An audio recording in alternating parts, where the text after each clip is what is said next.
What's up, YouTube? Welcome back to your Week 10 Carolina Panthers recap. And once again, it was another beatdown. The Philadelphia Eagles win 45-21 in Philly. Um, of course, Nick Foles was out, and D'Amico Ryans was out on defense. So I expected Carolina. I actually picked them to win. But once again, they let me down. Uh, as a matter of fact, I'm gonna have a video coming that's gonna talk specifically about how bad the Panthers have looked this year, and I'm gonna give some numbers and to show, for those of you who haven't seen them, actually play, I'm gonna show you how bad they've looked. Um, I'm just gonna go and get into the particulars a little bit about each team. Start with Philly. Mark Sanchez, 20 of 37, 332 yards, two touchdowns, no picks. He's only sacked once, so he played pretty good. He played really good. Panthers couldn't get any pressure on him, so most of the time he had a lot of time to throw the ball. On the other side, Cam Newton, not the same situation. 25 of 40, 306 yards, two touchdowns, three interceptions. That last touchdown came when the game was pretty much out of reach. The last 14 points that Carolina scored, the game was out of reach. At one point, it was 38-7. Cam Newton was sacked 9 times. Yes, he was sacked 9 times, which was a net loss of 91 yards. Philadelphia rushing. Carolina did a good job against the run. I give them that. They did a good job against the run. LaShawn McCoy has been struggling all year, and this game was no different. 12 carries, 19 yards. He did have a touchdown, and at that point, to me, that was a garbage time touchdown. The game was pretty much out of reach. Polk, 5 carries, 11 yards. Darren Sproles, 1 carry, 8 yards, and touchdown. And pretty much no one gained any positive yards after that. Carolina side of things, they ran it a little bit better, but neither team really ran the ball well to me. And Carolina was in such a deep hole that you really couldn't stay committed to the run. Jonathan Stewart, 11 carries, 36 yards, and a touchdown. He did on the drive where he did score the touchdown. This was early in the game, where the game was still close. That was a pretty good drive. DeAngelo Williams, 13 carries, 31 yards. Fozzie Whitaker, 6 carries, 29 yards. And Cam Newton, 2 carries, 6 yards. Didn't get much out of the run game, especially in the second half. Most of that actually came in that first quarter. Most of that really came in that first quarter when the game was close. Receiving, Matthews, 7 carries. Seven. I apologize. 7 receptions, 138 yards, 2 touchdowns. He shredded the secondary, and I remember there was a drive where he caught at least 4 passes and the touchdown. He shredded them. Brent Selleck had a good game. 5 receptions, 116 yards. Jeremy Maclin, 3 receptions, 38 yards. Zach Ertz, 1 reception, 17. Darren Sproles, 1 reception, 13. And no one really with significant yards after that.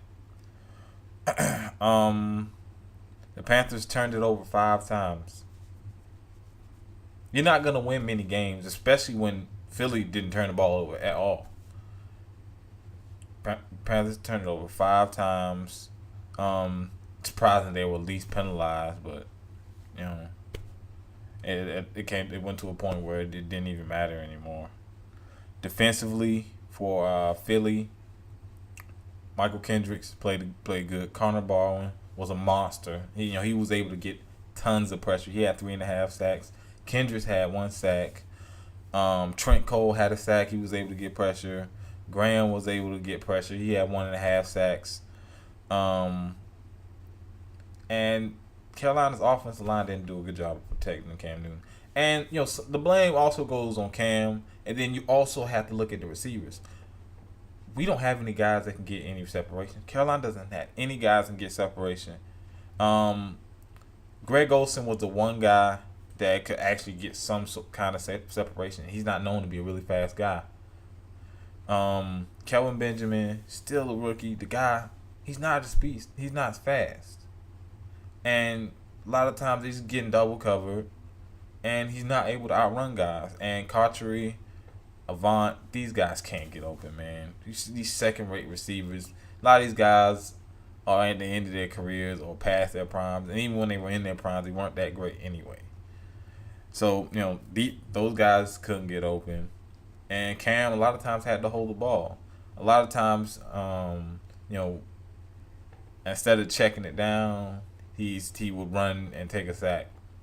There were times we held the ball. There were so many people to blame on the troubles with, Cam being under so much pressure. Also, he made some really bad throws. His first interception was a terrible throw. It was It was terrible. On Carolina side, Luke Kuechly played good. He did a good job against the run.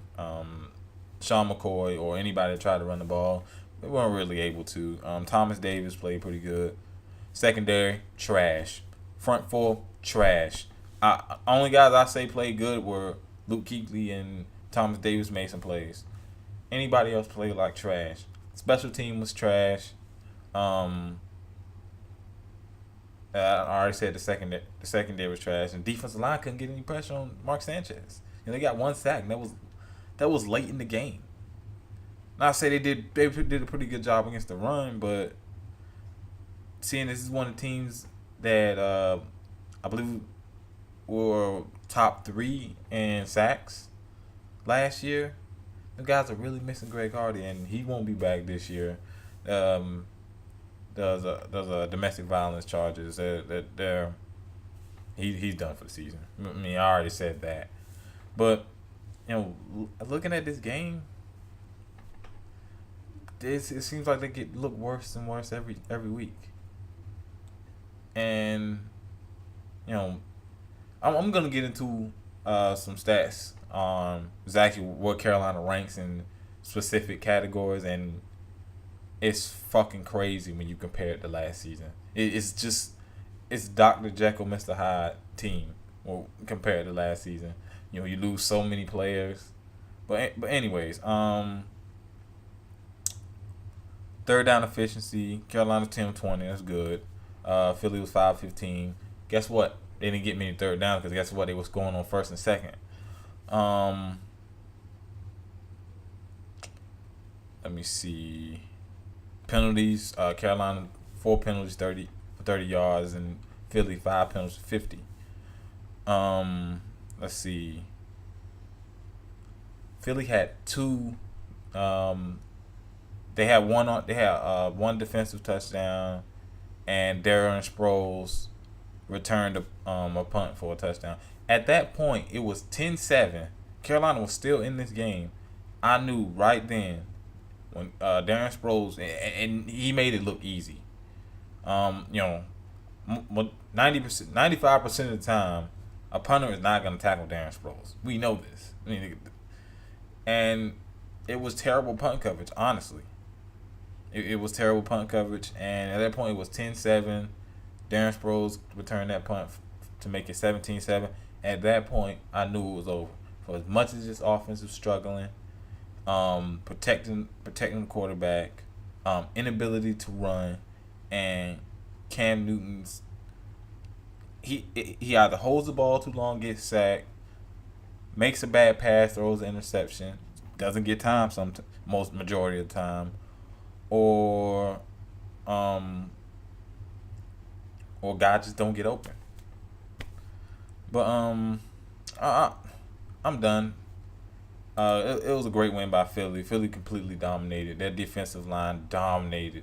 And to me, that was that and Matthews at receiving, who had his breakout game. I think the game was won in the trenches. Carolina's front four couldn't get pressure. on Mark Sanchez. Carolina's defensive line couldn't get pressure. I already said that. Carolina's offensive line couldn't protect Cam Newton. The Eagles' defensive line could get pressure on Cam Newton, and the Eagles' offensive line could protect Mark Sanchez. It is as simple as that. You get pressure on them. A lot of those throws aren't made because you got pressure on them. The game is won in the trenches. Now there are other plays that should be made out there. That's secondary. Antoine Cason is, he got benched. The guy they put in, bum. Roman Harper is a bum. Thomas Deku is a bum. But I'm doing that in the next video. If you watch this horrible game, let me know down in the comment section what you think about it. Of course, hit that thumbs up button and subscribe.